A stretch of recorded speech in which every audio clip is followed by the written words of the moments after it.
Well, good evening, everyone, and welcome to the debut of the Aspen Security Forum Global.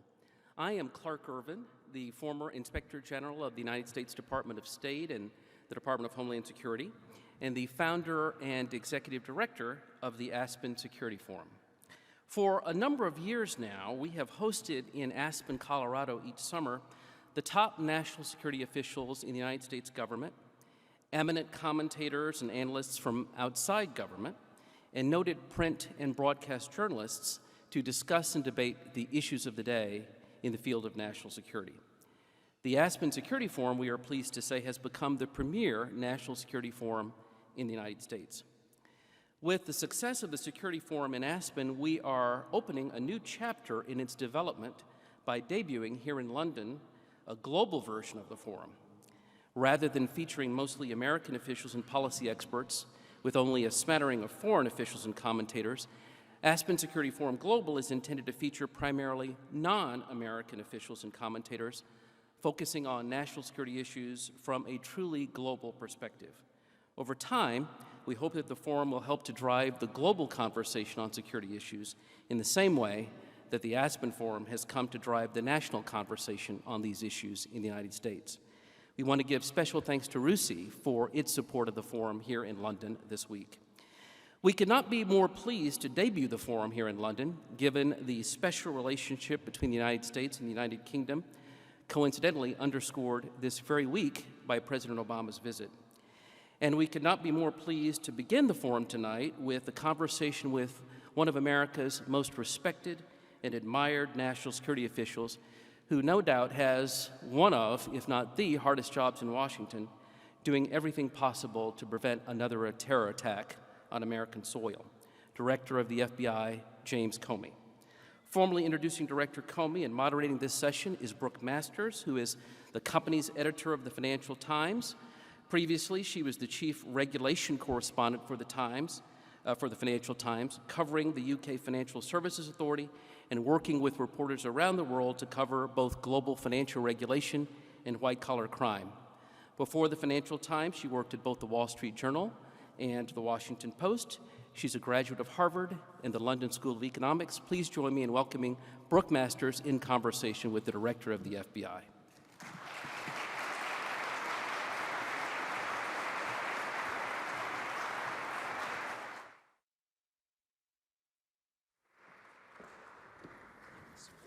You over there. I think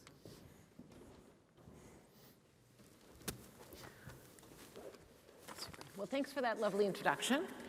It's a tremendous pleasure for me to be Jim, who we've known each other, I think, almost 20 years now, when he was just a semi-important prosecutor in Virginia, tackling terrorists who blew up the Khobar Towers.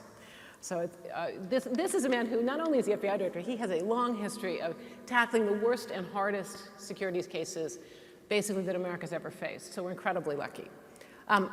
There's so many things we could talk about, but I think we have to start with Apple. I mean, the whole question of encryption and the Apple phone has been dominating the headlines around the world.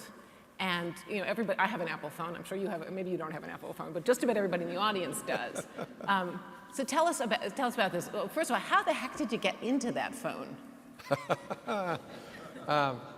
They make fine products. I'm not here to pick on Apple or any other manufacturer. I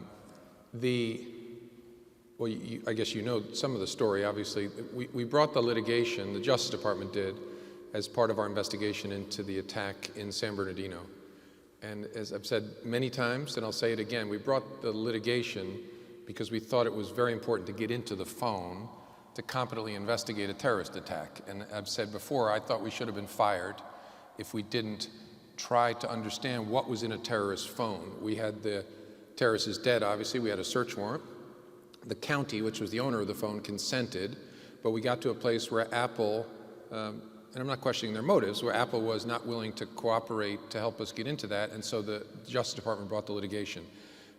We were able to get into the phone because in an odd way, all the controversy and attention around the litigation, I think, stimulated a bit of a marketplace around the world, which didn't exist before then, for people to try and figure out, could they break into an Apple 5C running iOS 9? And those details matter, obviously, because that's the phone that the terrorists left behind.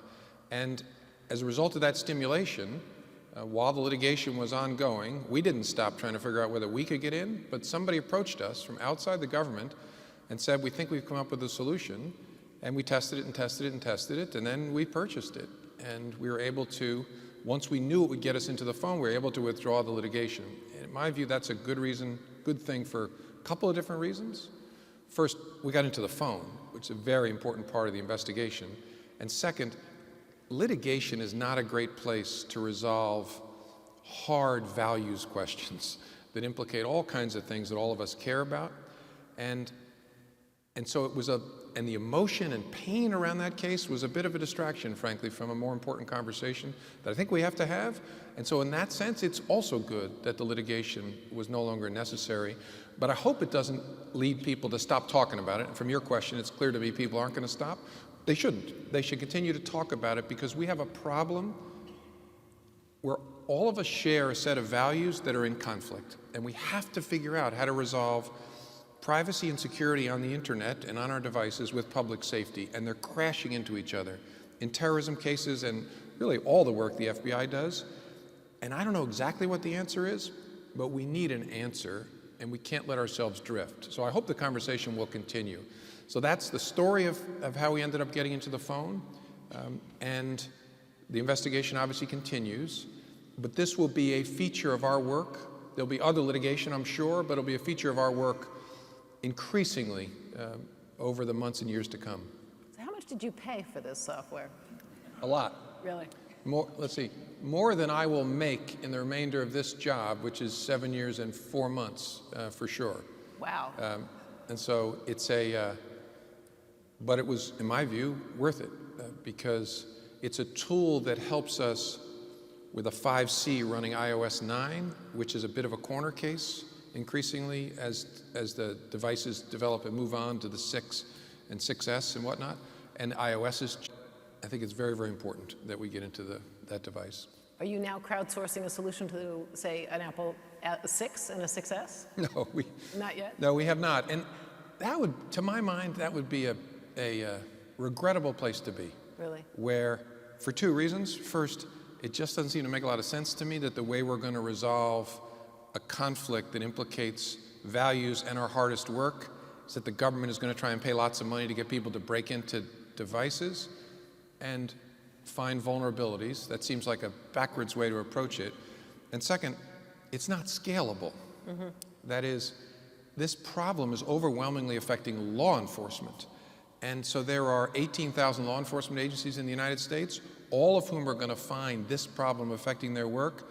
And so us buying a tool for a 5C iOS 9 is not scalable, and nor could all of those departments afford to pay what we had to invest in this investigation. So I'm hoping that we can somehow get to a place where we have a sensible solution or set of solutions that doesn't involve hacking and doesn't involve spending tons of money in a way that's unscalable. Do you see a historical parallel that people could look to? Have we had this problem before in any meaningful way? I think we have all kinds of problems like this that we resolved in the past. One that was brought to my mind most recently was 20 years ago, which seems like a lifetime ago, banks were basically saying the world was going to end because the United States government and other governments were going to require them to scrutinize customer transactions and report those that were suspicious. There was a lot of hue and cry at the time, a generation ago, about privacy and how would that work and how would we still be able to operate and what a terrible thing. It worked out just fine. People were able to continue to supply banking services that were prudent, and it actually made for better business for the banks. We dealt with this in the telecommunications context when Congress mandated the telecommunications companies in the United States provide access to allow court orders to be complied with. And at the time, again, there was a lot of concern. How would that work? How would that affect our business? And it was able to be worked out. And so I don't know what the future looks like. I'm keen to make sure that people don't think the FBI should say what the answer is here. I think our job is to say the tools you count on us to use in criminal cases, in terrorism cases throughout our work are less effective than you thought they were because of this problem. And we don't think democracy should drift. But we also don't think the FBI should say, here's how you should govern yourselves, any more than companies should say that, right? Apple's a fine company, the FBI is a great organization. Neither of us should tell people how we should govern ourselves. This is a fundamental question about how we want to be. So I think our job is to say, here's how it's affecting our work. And maybe at the end of the day, the people in the United States say, okay, we're okay living with that diminution in your tools, you'll find other ways. Or maybe people conclude it's just too hard technically, which I don't buy. Or maybe people conclude we ought to find some other way to see if we can't optimize both of these values. But it's a conversation we must have, and I'm an optimist, and so I hope we can have it not just on Twitter, not just on bumper stickers, and we can have it without anybody needing to hate anybody else. I was speaking to a group of students recently, and I said, I hope we start this discussion from this place. I could be wrong. I could reason wrong, I could perceive wrong, I could be wrong. I hope you could be too. And if we start there, we can have a better conversation. So I'm working very hard to make sure people understand Apple's not a demon. I sure as heck know the FBI's not a demon. We have a problem with a shared set of values that we have to sort out. Should we shift slightly into cybersecurity? Sure. And part of this is actually sort of a natural evolution in that cyber terrorism and the use of the internet to recruit as well as to conduct terrorist attacks is obviously very much on people's minds. I mean, how effective is the FBI against terrorism? How effective are our institutions here in the UK? And how well do you guys work together? Well, I think the counterterrorism work that we do in the United States, which is not just the FBI, there's a whole lot of other people that work on it, is very, very good. I never want to be satisfied that it's good enough. One thing that's for sure is that our country and the Brits as well and others took the pain of 3,000 people being murdered and responded to that by changing the way we are organized, we are resourced, we're deployed, we're trained, and we invested tens of billions of dollars to build a better counterterrorism capability. And I can only speak for the United States, which I know best, but the taxpayers' money bought something, which is a highly effective counterterrorism regime. And I think that's true in the UK as well. But we're not perfect.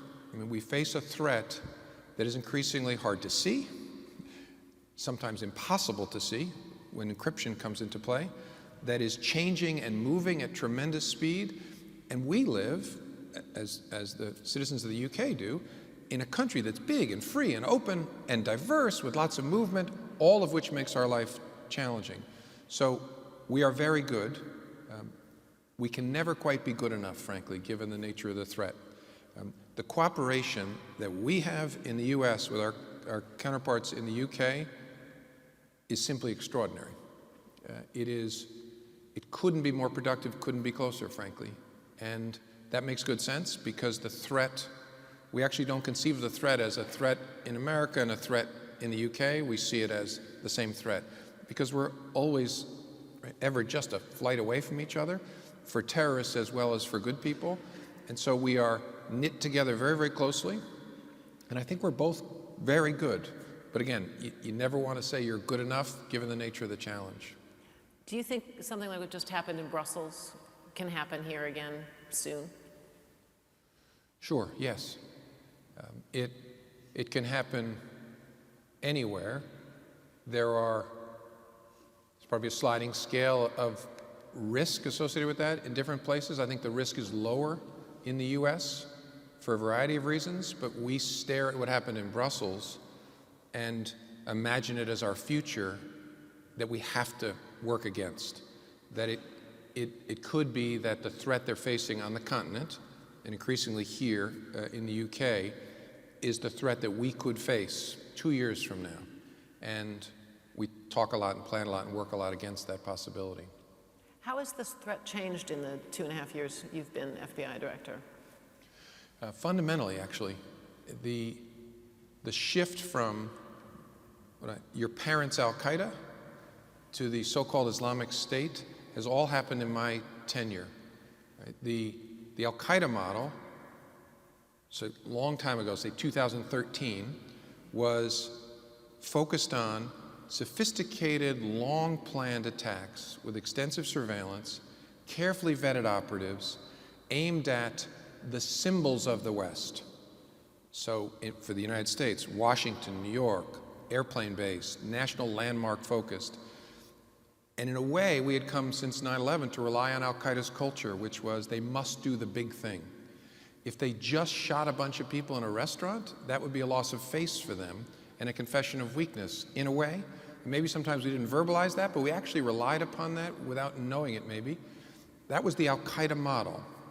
That changed starting really in early 2014 and accelerating 2014 with the growth of ISIL. And their change was fundamental in a number of ways. First, their mission was simply to attract people to their so-called caliphate or kill. Come or kill was the message to the United States. Come or kill. Kill anybody any way, with a car, with a knife, with an axe, with a gun. It doesn't matter. If you can kill somebody in uniform, best of all, but just kill anybody in the name of the Islamic State if you can't come and become a soldier of the caliphate. That's the first big change. The second is the way in which they communicated that message made Al-Qaeda look like your parents' Al-Qaeda. They crowdsourced terrorism by pushing out that twin-pronged message, especially on Twitter, in a very, very slick way. And the message they were sending was one of ultimate meaning, that to the people in this auditorium would seem stupid, but that resonated with troubled, unmoored souls, and we got our share of them in the United States. And the message would appear on their hip or buzzing in their pocket on Twitter 24 hours a day. Come or kill, find meaning. Come or kill, find meaning. And then to make it more complicated, they would find people who were interested in traveling or killing on their behalf and move them off the open platform of Twitter. If they were really live ones and willing to commit acts of violence, they'd move them to an encrypted app, a mobile messaging app encrypted end to end. And so they're crowdsourcing terrorism, broadcasting a message of meaning 24 hours a day to troubled souls, and when they get one that's likely to act, that needle we've been looking for becomes invisible. That's a totally different model than we've ever seen before. And so they started investing in this 2014. We saw the payoff on this for them in the spring of last year, 2015, in the United States, where 9 months of this relentless broadcasting of slick messaging, all of a sudden we had people all over the United States moving quickly along the spectrum from consuming to acting. And we had to lock up to disrupt plots, dozens of people. And they were people that Al-Qaeda would never have used as an operative. Drug users, right? Pedophiles, people with criminal records, mentally ill people. People who were resonating with this message were people Al-Qaeda would never have used, because Al-Qaeda would carefully vet their operatives. And so to disrupt, we had to find and take them off the deck very, very quickly. And so that was the payoff we saw. And we also saw a lot of travelers trying to leave the United States, nothing like what the UK or Europe have seen, but a significant following to this. It's been interesting. The last 6 to 9 months, the number of travelers, attempted travelers from the States that we've seen has been steadily coming down. And so I don't want to fall in love with those facts, because it could be that we're missing something, that they're going another way, or they're going to Libya. I don't think so. I think something has changed in a number of possibilities. It could be the fad that is this death cult of ISIL has lost its power with audience in the United States. It could be the fact that a whole lot of people are getting a decade or more in federal prison for traveling or attempting to travel is making a difference. It also could be that parents and siblings and teachers and religious leaders are more conscious of the risk and intervening with troubled people, or some combination of all that. Could also be people have finally dawned on them that their so-called caliphate is hell on earth, especially for women, and that, or maybe some combination of all those things is driving down the attraction. I don't know, but it's been going on long enough, almost 9 months now, the numbers have been down, that it's a trend that I think I'm comfortable talking about. We still see a slow but steady increase in the number of cases in the United States, which we have in every field office, of people where they're somewhere on the spectrum from consuming to acting, We're seeing fewer that we're disrupting towards the acting end of it, but still there's a whole lot of people who are consuming this poison, again, in private in a way that's very hard for us to see. And so it remains a huge feature of our work. How do you deal with them when they're moving into that encrypted phase? Because presumably up to that moment, you can kind of see what's going on. How do we deal with them once they move into the encrypted phase? With great urgency, because then we don't know, are they going to go kill people in a restaurant tomorrow, or is it 3 weeks from now? And so we have to get much more aggressive at trying to introduce sources to them or undercovers. And it's a very resource-intensive effort, but that's how we react. If they disappear, then obviously we try to use physical surveillance to keep an eye on them. But really in our work, unless you've done our work, sometimes it's hard for folks to appreciate this, there's no substitute for us being able, with lawful authority, to get the content of their communication. Because metadata, which will tell us where they are, or physical surveillance, which will tell us where they are, doesn't tell us, so who's involved in this? Do they have weapons? Do they have bombs? And is this about to go? And so we end up having to err on the side of acting very early in these cases because we're so worried about what we don't know. So in a situation like that, does the fact that something like WhatsApp is now encrypting everything interfere? I mean, I assume that must be of great concern to you at this point. Huge concern. I mean, that's a living example, as the Apple case was in San Bernardino, of the problem we call going dark. Right? There are over 1 billion users of WhatsApp, and there's a significant number of terrorists and criminals who use WhatsApp, and that's a problem. It's wonderful for human rights activists or people who are in despotic regimes who want protection. All of that makes good sense to me, but it comes with this significant cost. And that's the conversation I keep talking about. We got to sort out, so how do we think about that? And is there a way to address the costs and trying to optimize the benefits? In this country, obviously, the Snowden revelations have made people very suspicious of government surveillance. How do you address the need, obviously, to follow these people, but at the same time reassure people that if you did get power to get into people's encrypted messages, that it wouldn't get abused? Well, that's where people need to demand the details. Right? Again, the States is the world that I know best. There is a very complex regime of judicial approval, predication requirement, and oversight in the United States for the FBI to conduct any kind of electronic surveillance. It is really hard for us to get permission to listen to someone's phone calls or to collect their online communications. That's as it should be, but there's an angel in those details, which is, sometimes I think people think, well, the FBI will just go listen to my phone. Yes, if we're able to go to a federal judge and make a showing of probable cause that you are a foreign terrorist, a spy, or someone engaged in serious criminal activity, and you're using that device to do that. That's what we have to show based on sworn affidavits. As I said, that's hard, but that's as it should be. And so I think folks have to take the time to understand, so how is it that the FBI conducts electronic surveillance, and why do they do it? I think sometimes, again, that's where I talk about we can't have this conversation on Twitter, because it requires people taking a deep breath and saying, so what are we talking about here? And why is the FBI so worried about this? It's easier to try and paint the FBI or the FBI director as an enemy of privacy. I love privacy. Right? I'm a huge fan of strong encryption. But we also have a responsibility to keep people safe, and there are really bad people in this world. And to keep people safe, with appropriate oversight and predication, we need to be able to know what they're talking about. That's what I'm so worried about. And I think that's why we have to continue to talk about this.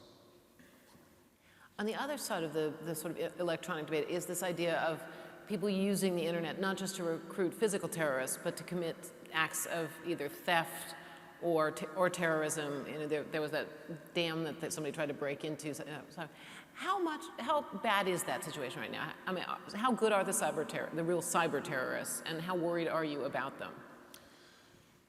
There really isn't what I would think you meant by cyber terrorism in any significant way in our world yet. By that I mean people using access that they obtain through the internet to inflict physical damage or to destroy systems or to try and harm people. The terrorist world primarily hasn't evolved to that point. they're using the internet to recruit, to communicate, to proselytize, to threaten, but they haven't yet gotten to the place where they are going to try and use it to damage. Logic would tell me that's inevitable. We've worked really, really hard in the United States to make it difficult for a terrorist to physically come into the United States. Well, if terrorists can enter as a photon, right, at the speed of light, literally, in ways that are very difficult for us to spot and stop. And so they will get there eventually. The cyber threat, to my mind, primarily is in the espionage space and criminal. We've all connected our whole lives to the internet, and because it's where we bank and our children play and it's where our infrastructure is, anybody who wants to hurt our kids or steal our money or damage our infrastructure, that's where they go.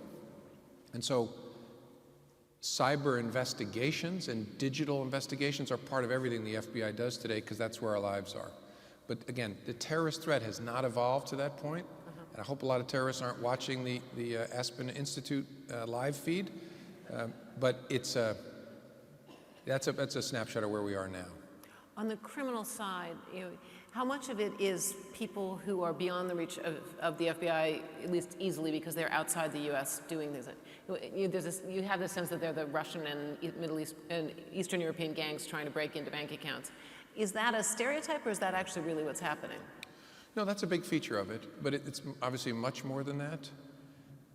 The challenge of crimes committed through the internet is normal conceptions of space and time and location that actually, without us even realizing it, normally govern our work are exploded.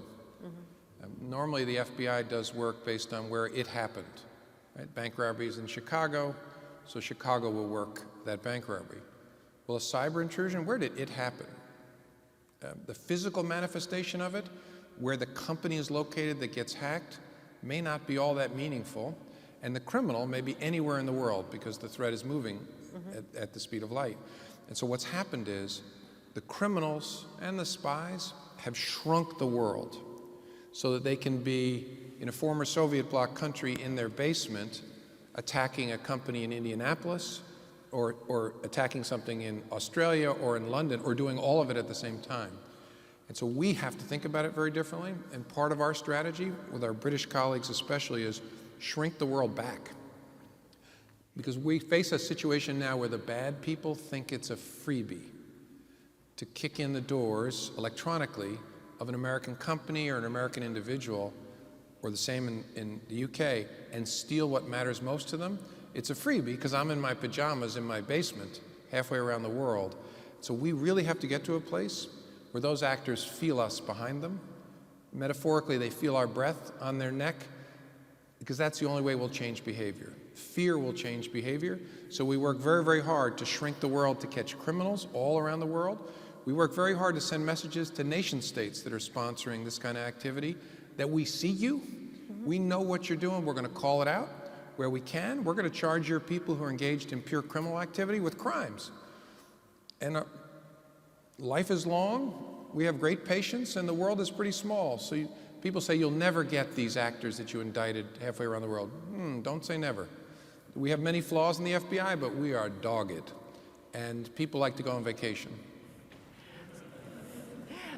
Can you give us a couple of good examples of where you feel like you've had some successes in making people feel the long arm of the law?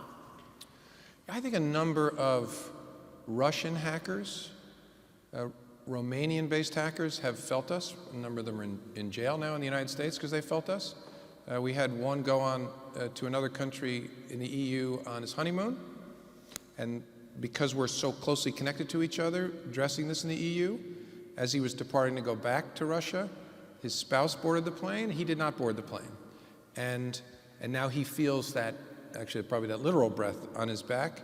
And I think by naming the Chinese hackers, who were not engaged in traditional state espionage, but were stealing for private account, I think by indicting them and publicizing their pictures, I think we sent an important message and also helped the community of nations kind of grapple with and find a set of norms that will guide our behavior.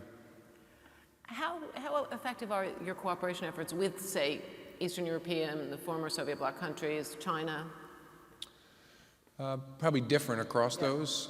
Very, very strong with the former, sort of the Eastern European nations, because they don't want criminals, right? The Romanians are a great partner because there's a generation of folks, of criminals that they've dealt with who got technical education under Ceausescu and then decided to use that to become criminals thereafter. So they are very good partners. They want to share ideas, training, information with us so that they can lock up criminals who are committing crimes from their homeland. It's different with the Chinese. I mean, it's a work in progress, I guess is the best way to describe it. I think we've made good progress in understanding the framework that we all should live with, and that's happened over the last 6 to 9 months. That is this understanding that states engage in intelligence collection. They have since there were states. States do not and should not harbor, sponsor, benefit from purely criminal activities designed solely to help private enterprise in that country. And that framework, the agreement between President Obama and President Xi, it acknowledges that framework. And so that's a major step forward. And we're working to understand how is the framework being applied. It's probably too early to say, but that's light years ahead of where we were 2 years ago. Do you think in the end the Chinese end up being partners in this? I mean, the PLA is famously considered a source of cyber espionage and other nasty things. Yeah, I don't know is the answer. I hope that we become partners once we understand the framework, that this isn't about what states do to collect intelligence for national purposes, that we can all agree that nobody should be stealing the design for a particular product so that product can be manufactured in the country where it was stolen from, and that we can become partners in investigating and stopping that which is purely criminal behavior. And I was just in China 3 weeks or so, and the conversations embrace that framework, and at least we're saying to each other the right things about our desire to stop this kind of activity. But again, time will tell. Do you think the fact that so many crimes can be committed through cyber means now is affecting the kind of violent crimes you see? Are people shifting from robbing people on the streets to trying to break into their, Kmart's computer files? That's a good question. I think the people who would be grabbing people on the street and socking them over the head are too dumb to be the cyber criminals who are engaged in point-of-sale frauds. I think it's fraudsters have found other ways and easier ways to commit their fraud offenses. The street criminals remain street criminals, and I really don't see the two groups overlapping much. So it's more the guys who might have been like selling those fake driveway things by walking up to your door and now on computers? I guess those, so. Those yeah. kind of people? But look, it requires a nominal level of intelligence and technical ability, and so I think it's attracting the people who used to send you letters. People used to get letters from me from Nigeria saying I needed them to wire me money. Now they get emails from me in Nigeria asking you to wire me money. I'm not in Nigeria. I don't need your money. Do not wire me anything anywhere. And so they've simply shifted the vector they use to the place where we all live, which is online. From this side of the Atlantic, it seems like the U.S. is having a bit of a uptick in violent crime. Partly, I think we're all sort of fascinated with the gun culture, but also there's been this discussion about whether the breakdown of relationships between minority communities and the police is having an impact as well. What do you think's going on? I don't know, but something worrisome is going on, and I started seeing the data at the middle of last year. There was a spike in homicide occurring primarily in minority communities, so people of color being killed, in most of the nation's 50 largest cities. And it started at the end of 2014, beginning of 2015. So the calendar was interesting, striking, to see an increase in homicide all about at the same time. And then the map was also confusing because the 37 or so cities that were seeing this spike in homicide, which turned out to be the same at the end of the year, 37, I think it is, cities experienced a jump in homicide, were around the country, but interspersed among them were other cities that were not. or seeing a decrease? And so I looked at that map and said, so what explains that calendar and that map? What does Sacramento have in common with Milwaukee? What does Orlando have in common with Dallas, but not Houston and not Phoenix? And so what's going on here? And I was hearing privately from police officers around the country, both leadership and line officers, that their behavior was changing in some way. And so I don't know whether that's what's going on, but I talked about this last fall because there's a danger in the United States, because it's happening in those neighborhoods to those people, that we could mentally drive around it. And I refuse to let that happen, at least from my place. Something is going on. And a lot of people say to me, well, it's heroin. Well, in one part of the country, but methamphetamine is the problem in the other part of the country. Well, it's a gang, but that's a different gang in this city and that city. So the hard thing is staring at the map and the calendar, what is happening? And a plausible explanation, I don't know whether this is true, is that an accumulation of marginal decisions, almost unconscious, by police officers. Good policing involves getting out of your vehicle at midnight and walking up to a group of guys standing on a street corner and saying, hey, what are you guys doing? Do you live around here? And having a conversation, respectful, appropriate, up close. And what could be happening is that an accumulation of thousands of decisions to stay in your car and not be part of something controversial is changing behavior. And then that behavior change is changing crime. I don't know. But we continue to see that effect. And so we'll continue to talk about it. I've urged academics, get into this. See if you can analyze this and see what might be happening here. Because here's where we got to get to. Police leaders need to insist that their people engage in appropriate, respectful, transparent, up-close policing. And communities, especially communities of color, need to understand that's the policing that saves lives, and they need to demand it from their police departments and also embrace that kind of policing. And I think if we can get to that place, whether or not that's the cause of this, we'll all be better off. So there's something going on that still goes on that I think we got to continue to talk about. Interesting. And we have some guns in the United States. Just a few. Yeah. You think that ever changes? No. It's a part, as you know, because you're an American, it's part of the unpleasantness from 240 years ago, the embedded in part into our culture, the notion that and embedded into our Constitution, that the private ownership of firearms is at the heart of our legal culture, our constitutional culture. And, there's 300 and some million guns in the United States, and guns don't have an expiration date on them. So there will be a lot of guns in the United States for the rest of my life and my children's lives. One subject that's very parochial for us, but I think very much on people's minds, is the question of whether Britain should leave the EU. And obviously that's for people here to decide. But do you have a view whether if Britain decided to go it alone, it would affect your ability to work with us or your ability to work with the EU and for everybody to work together to stop international gangs, terrorism, all of that? I'm going to totally dodge that question. Yeah. Well, while we're on subject of questions... I think the president's coming. He'll cover that, I'm sure. But as you know, the Bureau tries to stay out of all things that might be political, so no comment, Brooke. While we're on the subject of things you want to dodge, Hillary's emails. When? Double dodge. Yeah. Do you have is there any timetable when we might get an answer on where this thing goes?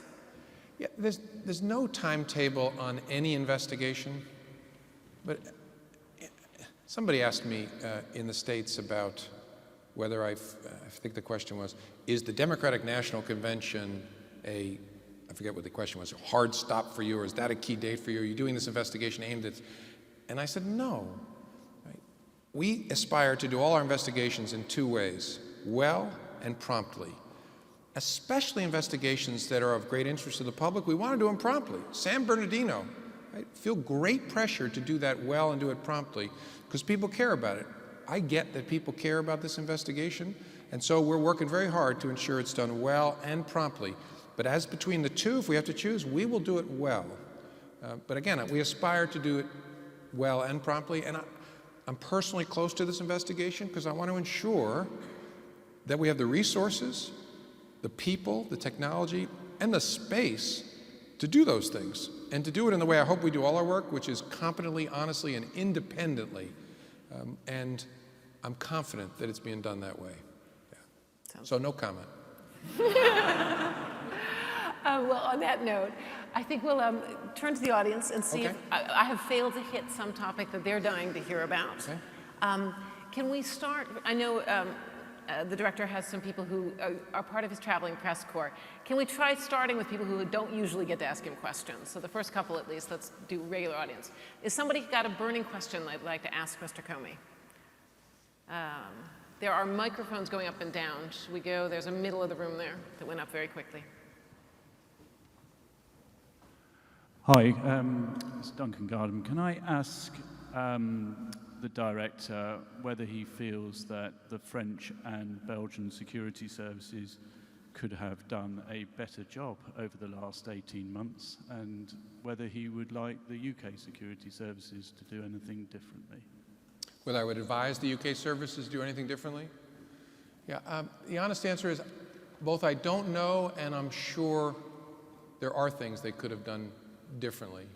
And that's always true, looking back through the lens of a tragedy. And so I know that one of the things that we, as a community of nations dealing with a terrorism threat, are trying to do better is share information with each other, share it more quickly. I think we have, in the wake of the Brussels attacks, we are working better together today than maybe a year or two ago. And so the reason I say I don't know is I think it'll take a whole lot more benefit of time and hindsight and a richer understanding of exactly what happened and what the services knew to answer that one. And the reason I said I'm sure is in every case. There's never been a big thing happen in the United States that we didn't look back and say, I wish we'd done this or done that. With respect to the British, our British counterparts, I don't have a suggestion because they are extraordinarily good. And I think about it the way that I just described it, which is know they're good, but also not fall in love with their view of things or their view of facts. So I don't have a suggestion. The overall suggestion I think that I'd have for the community of nations is we have to make sure that we are connecting to each other. Let me back up and say a second. After 9/11, what made the United States safer is we invested in knitting together everybody who might have information or capability with respect to the terrorism threat.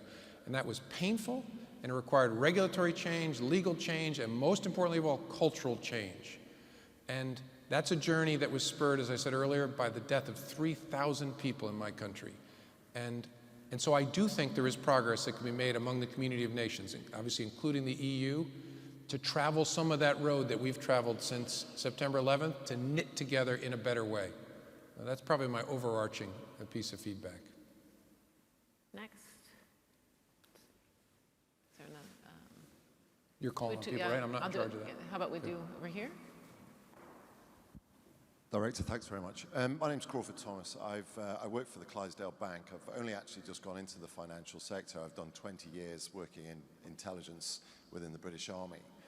So it's all new. And what we're looking at the moment is obviously the reporting of any form of hacking or DDoS sort of attacks against the financial sector. How do you think that sort of reporting of fraud should be looked at within the law enforcement as opposed to paying ransomware or malware coming into these organizations? And I have a second question. Do you see Anonymous and these hacktivists in the world today, do you see their actions against terrorists in terms of bringing down their websites and helping or hindering? Yeah, the second piece first. I don't know enough at this point to answer that question. I don't have a high confidence read on that. And I'm not a fan of freelancers of any kind. And so that's probably the best way to answer that. With respect to the first piece, I think I understand the question. I strongly encourage people who think they are victims of any kind of cyber attack, including ransomware, which is spreading like a terrible virus in the United States and I think spreading around the world, to contact law enforcement. In fact, my advice for companies especially is, you ought to know us before the way you know the fire department. Right? Most companies, the fire department basically understands their physical plant, and if there's an emergency, who are the people to talk to and what are the protocols. Every responsible institution, whether it's public or, nonprofit or profit institution, ought to have a similar relationship with the people responsible for investigating cyber intrusions, because speed matters tremendously. Sony was a terrible attack, but one of the things we were able to do very quickly, because we knew Sony, we knew their people, we had a familiarity that was appropriate, able to respond very, very quickly. So my urging to folks is, you ought to build that relationship early and have discussed. So what information are you going to need if we're attacked? Because what people will find out is, I used to be a general counsel, and general counsels are conservative weenies, and a lot of those conservative weenies will say, the government wants too much.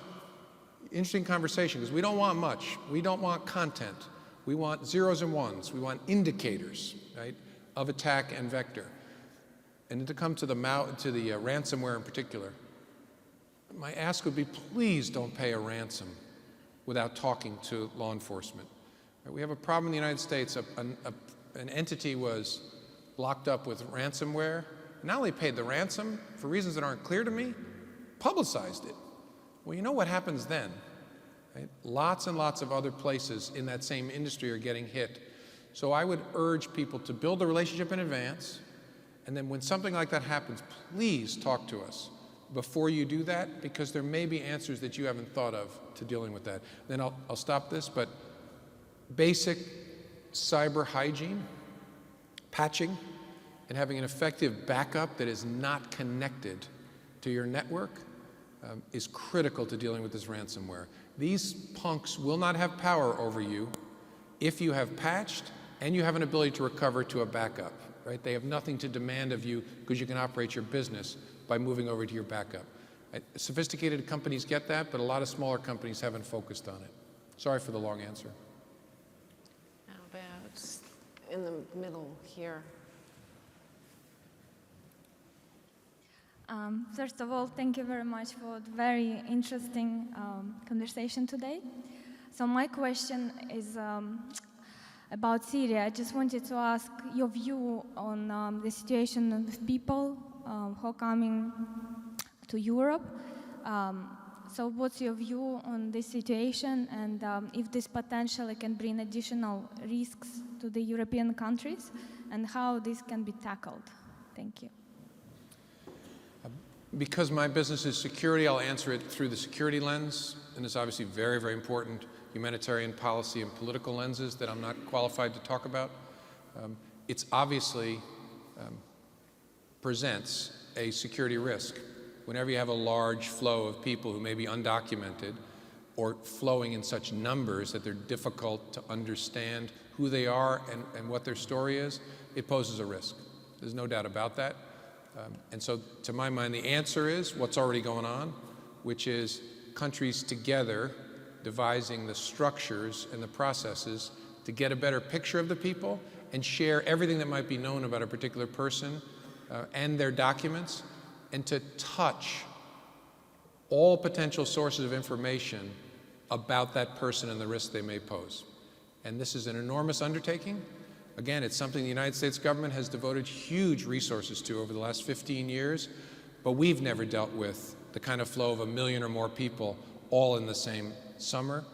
And so I don't mean to sound glib. It's not an easy thing to deal with, but I know there's a lot of work going on now to, again, knit together the people who may be sources of information so you can know better, as best you possibly can, who these folks are and what risk they may pose to mitigate the risk. That's how I think about it. Okay, we've got time for 2 more. Haven't done anybody in the way back, so how about right there? Thank you, Director.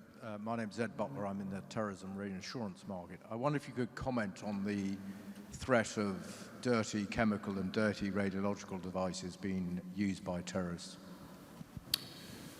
A very narrow, deep hole. There's a part of the FBI called the Weapons of Mass Destruction Directorate, and I call them the people who don't sleep at night so I can sleep at night.